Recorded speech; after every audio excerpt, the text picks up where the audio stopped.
Assalamu alaikum. Today we are going to start miscellaneous exercise 3. Question number 1. Question number 1 is encircle the correct option. उसका first part है कि set builder form of A minus B is. हमारे पास 4 options given है और 4 options में से जो मोस्ट अप्रोप्रिएट ऑप्शन है जो ए माइनस बी को रिप्रेजेंट कर रहा है हमने उसको क्लिक करना है. ए माइनस बी का क्या मतलब होता है? जब हम कोई भी चीज़ सब्ट्रैक्ट करते हैं तो हम सेम एलिमेंट्स को कट कर देते हैं और remaining elements of the first set लिखते हैं. अगर ए माइनस बी है तो इट मीन्स बी सेट में जितने भी एलिमेंट्स हैं वो सब कट हो जाएंगे और ए सेट के बाकी एलिमेंट्स लिख देंगे. इसका मतलब है जो एक्स होगा, जो एलिमेंट हैं हमारे पास होंगे वो एलिमेंट्स आएंगे इस ऑपरेशन के बाद जो सेट ए को तो बिलोंग करेंगे लेकिन सेट बी को बिलोंग नहीं करेंगे क्योंकि हमने माइनस करके सेट बी को ख़त्म कर दिया. तो इनमें से वो कौन सी ऑप्शन है जो बता रही है कि सेट एक्स जो है वो सेट ए को बिलोंग करती है बट एक्स जो है वो सेट बी को बिलोंग नहीं करती. तो जो ऑप्शन बी है वो मोस्ट अप्रोप्रिएट ऑप्शन है. ठीक है. इसी तरह अगर हम सेकंड पार्ट देखें तो सेकंड पार्ट में कहा है कि अगर ए यूनियन बी ए के इक्वल हो, हम ए और बी सेट को कंबाइन करें और वो ए के इक्वल है, और अगर हम ए इंटरसेक्शन बी लें और वो बी के इक्वल है, देन इनमें से वो कौन सी ऑप्शन 4 करेक्ट है. तो मैं इसको आपको समझा देती हूँ. इस कंडीशन को देखकर हमें पता चला कि सेट ए बड़ा है और सेट बी छोटा है. कैसे? ये ए है और फॉर एग्जांपल बी इसका सबसेट है.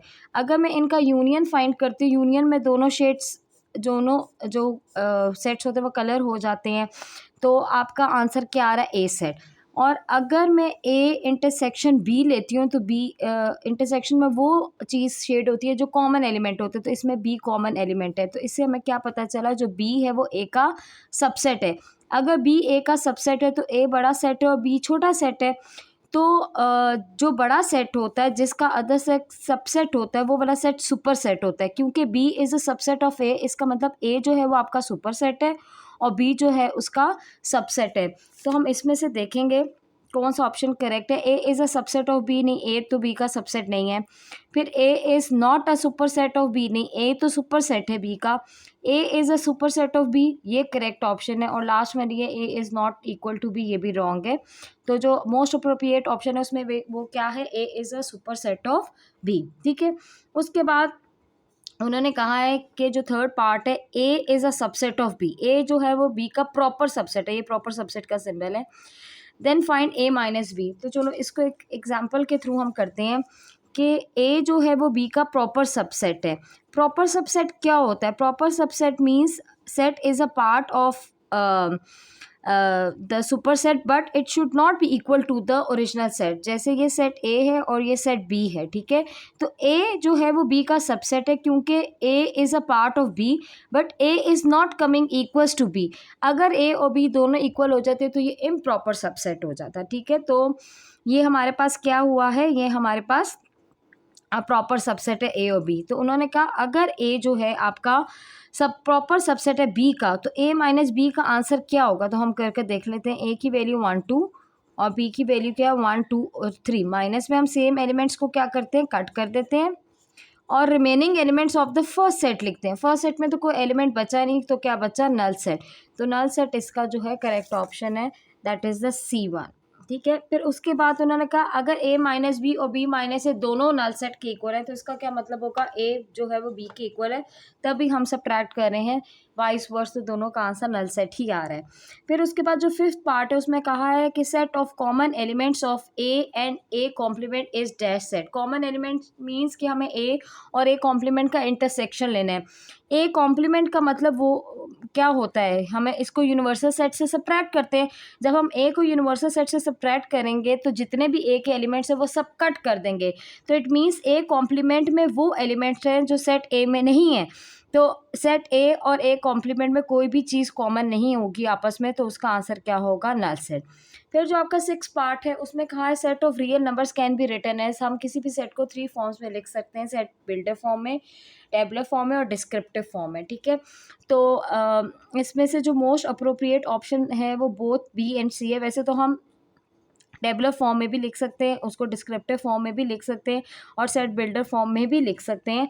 लेकिन सारे रियल नंबर्स को हम टेबुलर फॉर्म में नहीं लिख सकते, उसको फिर हम डॉटेड फॉर्म में लिखेंगे।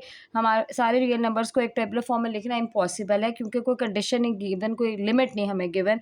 तो इसी मोस्ट अप्रोप्रिएट जो हमारे पास ऑप्शन है वो क्या है, सेट बी और सी के हम रियल नंबर्स को डिस्क्रिप्टिव फॉर्म और सेट बिल्डर फॉर्म दोनों फॉर्म्स में लिख सकते हैं। ठीक है, फिर उसके बाद आपके पास सेवन्थ पार्ट है। ठीक है, सेवन्थ पार्ट में आपको कहा गया है कि आर, आपको बाइनरी रिलेशन गिवन है और हमने इसकी डोमेन फाइंड करनी है। आर की domain are the first values of your ordered pair. तो फर्स्ट वैल्यूज इसकी क्या है, 2 4 एंड 2। सेम वैल्यू को हम बार बार रिपीट नहीं करते, तो इसकी डोमेन क्या हो जाएगी, 2 और 4।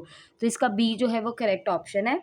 फिर उसके बाद जो 8th पार्ट है, 8th पार्ट में हमें कहा गया है कि इफ़ आर जो हमारा बाइनरी रिलेशन है वो ऐसा रिलेशन है, ये हमारे जो सेट गिवन है बाइनरी रिलेशन का, ये सेट बिल्डर फॉर्म में है कि बाइनरी रिलेशन में ऐसे ऑर्डर्ड पेयर्स इंक्लूड हैं जिनमें ए और बी जो है वो इंटीजर्स को बिलोंग करते हैं, और वो जो ऑर्डर्ड पेयर्स हैं वो ऐसे हैं कि जब हम उनको ऐड करें तो वो इज इक्वल्स टू 0 आए। ठीक है, तो ऐसे ऑर्डर पेयर्स का सेट है।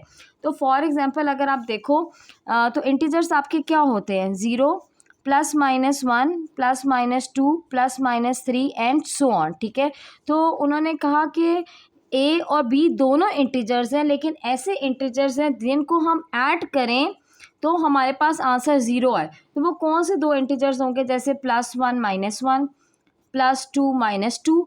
तो जब आप +1 -1 को ऐड करो तो 0 आता है, +2 -2 को भी ऐड करो तो 0 आता है। तो इट मीन्स इनका ए और बी का ऑर्डर पेयर का पेयर ऐसे बनेगा, क्योंकि कोई लिमिट नहीं गिवन तो हम उसमें इसी तरह बना सकते हैं। कोई लिमिट नहीं गिवन, सो ऑन है।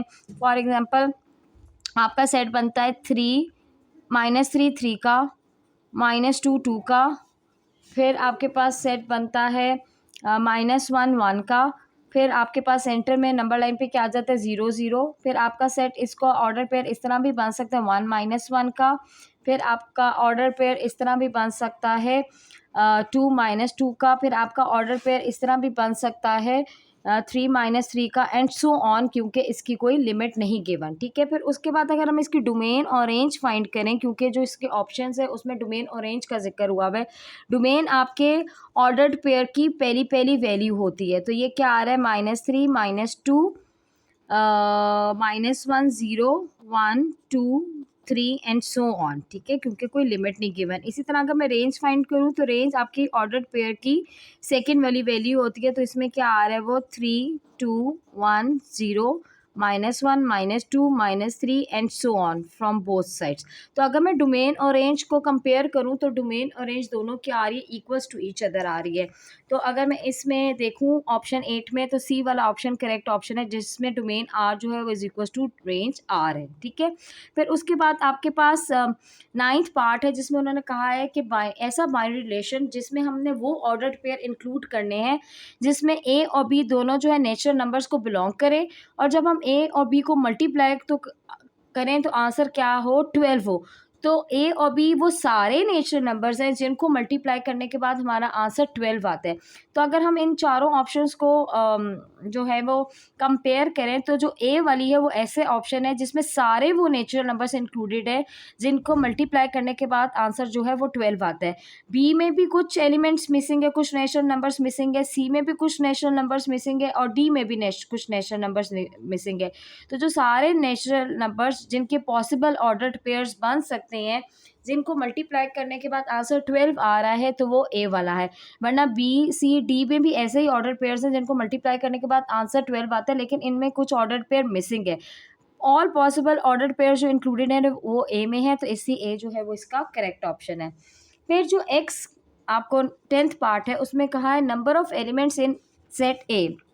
एन ए का मतलब होता है number elements in set A क्या है, पी है। मतलब जैसा होता है ना number of elements in set A 1 2 3 4, तो उन्होंने एक वेरिएबल से रिप्रेजेंट कर दिया पी है। अब वो पी 1 भी हो सकता है, 2 भी हो सकता है, 3 भी हो सकता है, वो हमें नहीं पता।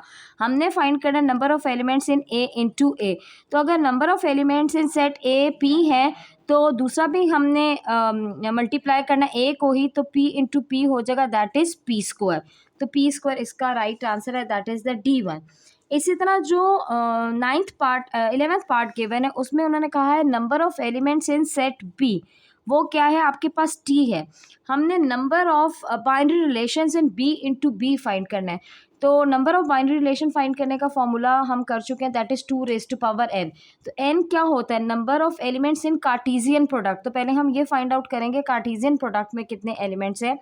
तो Cartesian product B into B है, that is T into T क्या हो गया टी स्क्वायर। तो हम n की जगह उसकी वैल्यू टी स्क्वायर डालेंगे, 2⁻t का स्क्वायर। तो that is the correct option, और इसमें जो डी वाला है वो आपका करेक्ट ऑप्शन है। Assalamu alaikum. Today we are going to start miscellaneous exercise 3. It's question number 2. In question number 2, two sets are given. Set R and set S is given. ठीक है, उसका फर्स्ट पार्ट है find the number of binary relation in R into S। हमने सिर्फ इसमें number of binary relation find करने हैं कि जब हम R को S से मल्टीप्लाई करेंगे तो उस कार्टेशियन प्रोडक्ट के टोटल कितने हम बाइनरी रिलेशन बना सकते हैं। ठीक है, तो number of elements in R into S हमारे पास हो जाएंगे, कितने नंबर ऑफ एलिमेंट्स हैं R में, 1 2 3 4, और number of elements in set S कितने, 1 2 3 4। ठीक है, तो 4 × 4 16। इट मीन्स टोटल जो number of elements in Cartesian product क्या होगा, 16। और नंबर ऑफ बाइनरी रिलेशन कितने बनेंगे उसका अभी हमने फॉर्मूला किया था प्रीवियस वीडियो में, that is 2⁻n। n are the number of elements in your Cartesian product. तो क्या हो गया, 16। इट मीन्स जो पॉसिबल सबसेट्स आप बना सकते हो R इंटू एस के वो कितने हैं, 2⁻16। उसके बाद जो सेकेंड पार्ट लिखा हुआ है उसमें कहा हुआ है कि right any 3 binary relations from R into S. तो इसमें आप ये कर सकते हो कि R और S का कार्टेशियन प्रोडक्ट आप पहले फाइंड कर लो, या आप डायरेक्ट जो है अगर आप सॉर्ट आउट कर सकते हो तो डायरेक्ट भी सेट्स को देकर लिख दो। कार्टेशियन प्रोडक्ट क्या होता है कि हम दो सेट्स को आपस में मल्टीप्लाई करके जो ऑर्डर पेयर जनरेट करते हैं। तो आप बेशक पहले पूरा कार्टेशियन प्रोडक्ट फाइंड कर लो और उसके बाद उसमें से कोई से भी 3 ऑर्डर पेयर सेलेक्ट कर लो, या आप डायरेक्ट इन सेट्स को देकर कोई से भी 3 ऑर्डर पेयर जो है वो जनरेट कर लो। जैसे मैं करती हूँ ए और बी को मल्टीप्लाई करती हूँ तो एक ऑर्डर पेयर ए बी हो गया। ठीक है, फिर जो है दूसरा मैं बना रही हूँ एच को ई से मल्टीप्लाई करती हूँ, एच ई से मल्टीप्लाई कर दिया, ये मैंने R1 का नेम दे दिया। ये तो अभी तक आपको पता चल गया होगा बाइनरी रिलेशन जो होता है that is the part of your Cartesian product, और वो आपकी मर्जी होती है, आप एक ऑर्डर पेयर सेलेक्ट कर लो, 2 कर लो, 3 कर लो, 4 कर लो, वो टोटली आप पे डिपेंड करते हैं अनटिल और अनलेस आपको कोई कंडीशन ना गिवन हो। इसमें कहा कि आपको 3 बाइनरी रिलेशन फाइंड करने। अब मैं R2 बना लेती हूँ अपनी मर्जी से, एक में S को बी से मल्टीप्लाई कर देती हूँ, एक में एच को एन से मल्टीप्लाई कर देती हूँ, तो मैं R2 ये बना लेती हूँ। ठीक है, इसी तरह मुझे R3 भी बनाना है, 3 उन्होंने क्या रिलेशन बनाने हैं, तो मैं एक करती हूँ ए ई को, फिर मैं कर देती हूँ एफ जे को। ठीक है, तो that is totally up to you कि आप जोन से भी ऑर्डर पेयर बनाकर एक बाइनरी रिलेशन बना लेते हो। सिर्फ कंडीशन ये होती है binary relation should be the part of your Cartesian product. ठीक है, अगर आपसे डायरेक्ट बाइनरी रिलेशन नहीं बनते तो पहले आप कार्टेशियन प्रोडक्ट फाइंड कर लो, जिस तरह हम प्रीवियस एक्सरसाइज में क्वेश्चन में करते थे, फिर उसमें से कोई भी ऑर्डर पेयर सेलेक्ट कर कर आप जो है उनका बाइनरी रिलेशन बना लो। अब थर्ड पार्ट में है कंडीशन दी हुई है, जो आपका थर्ड पार्ट है उसमें कंडीशन दी हुई है कि write a binary relation whose domain is equals to set R। Domain आपकी ऑर्डर की पहली पहली वैल्यू होती है, तो हमें एक ऐसा बाइनरी रिलेशन बनाना है जिसकी जो डोमेन है वो किसके इक्वल हो, सेट R के इक्वल हो। इट मीन्स R में जितनी भी एलिमेंट्स हैं उन सब को यूज़ कर कर मैंने ऑर्डर पेयर बनाना है। ठीक है, वो मेरा बाइनरी रिलेशन होगा। तो मैं एक ए को बी से मल्टीप्लाई करती हूँ, फिर आपकी मर्ज़ी, आप एफ़ को बी से कर लो, एफ़ को ई से कर लो, एफ़ को जे से कर लो, वो टोटली आपकी मर्ज़ी है, क्योंकि मुझे दूसरा जो ऑर्डर पेयर चाहिए उसका डोमेन एफ़ चाहिए, मतलब पहला एलिमेंट एफ़ चाहिए। तो मैं एफ़ ई से मल्टीप्लाई करती हूँ, फिर मैं एच को बी से कर लेती हूँ, फिर मुझे नेक्स्ट एस चाहिए तो एस को एन से कर लेती हूँ। तो यहाँ पे टोटली आपकी चॉइस है, मैंने एस को एन से किया, आप एस को बी से, एस को ई से भी कर सकते थे। सिर्फ कंडीशन थी कि पहली वाली वैल्यू जो है वो आपकी रेंज वाली होनी चाहिए, बाकी आप सेकंड वैल्यू कुछ भी कर सकते हो। ठीक है, तो उन्होंने कहा था कि हमने एक ऐसा ऑर्डर बाइनरी रिलेशन बनाना है जिसकी डोमेन जो है वो सेट आर के इक्वल हो। तो मैं अगर इसकी डोमेन फाइंड करूँ, डोमेन इज़ जो first value of order pair, तो क्या है ए एफ एच एस, और आप देखो क्या ये सेट आर की इक्वल आ रही है कि नहीं आ रही, तो इट मीन्स हमने इस कंडीशन को सेटिस्फाई कर लिया। इसी तरह जो फोर्थ पार्ट है, फोर्थ पार्ट में उन्होंने कहा है कि write a binary relation whose range is equal to S. Again इसकी कंडीशन दे दी है कि ऐसा हमने बाइनरी रिलेशन बनाना है जिसकी रेंज अब हमारे पास एस के इक्वल है। इट मीन्स कि मैंने सेकेंड वैल्यू में सब एस की वैल्यूज़ यूज़ करनी है, फर्स्ट वैल्यू में कोई भी ले सकती हूँ, वो मेरी कंडीशन नहीं है कोई ख़ास, ठीक है। तो मैं ए का बी के साथ पेयर बना लेती हूँ, फिर मैं ए का ई के साथ बना लेती हूँ। आप अपनी आसानी का ए का ही सबके साथ पेयर बना लो, वो कोई मसला नहीं है। फिर मैं एफ़ का जे के साथ बना लेती हूँ, और फिर मैं एच का एन के साथ बना लेती हूँ, ठीक है। आपके बाइनरी रिलेशन डिफरेंट हो सकते हैं, सिर्फ एंड पे आपकी रेंज वो आनी चाहिए जो सेट एस के इक्वल हो। अब मैं इसकी रेंज फाइंड करके देख लेती हूँ कि जो मैंने बाइनरी रिलेशन सेलेक्ट किए हैं क्या वो वाकई इसकी रेंज सेट आर के इक्वल आ रहे हैं कि नहीं आ रहे। तो रेंज क्या होती है, second value of your ordered pair. तो सेकेंड वैल्यू इसकी क्या है, बी ई जे एन। तो अगर आप देखो तो ये आपके सेट एस के इक्वल आ रही है according to the condition which is given to you in the question.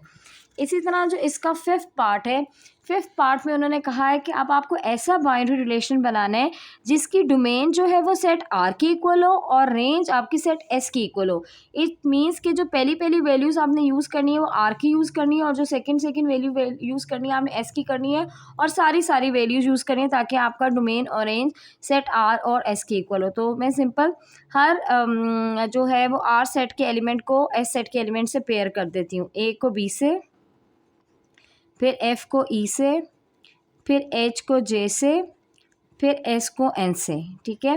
और अब अगर मैं इसका डोमेन और वो निकाल कर चेक भी कर लेती हूँ रेंज, इसकी डोमेन क्या है, all the first values of your ordered pair. तो इनकी फर्स्ट वैल्यू क्या आपकी है, ए, फिर एफ़, एच और एस।